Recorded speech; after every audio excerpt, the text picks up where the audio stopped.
The other question here is uh, if I pass the qualification validation, will I obtain an engineer license to allow working in Australia? So that's a very good question. Uh, if you get your qualification validated by Engineers Australia, it means that you become eligible to a membership with Engineers Australia.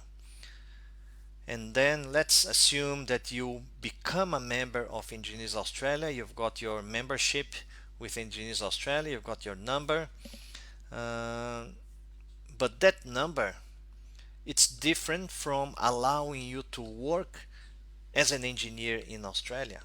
Because to be able to work as an engineer in Australia, it means that you need to have a visa that allows you to work. So there are two different processes.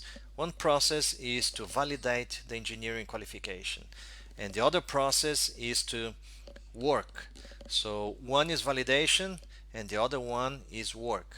So majority of the engineers that are validated, it then becomes eligible for them to perhaps apply for a work visa or apply for a permanent visa or apply for a temporary visa. So you need to talk with your registered migration agent to see what is your option or what are your options once you validate your engineering qualification. What are your options to be able to work here in Australia?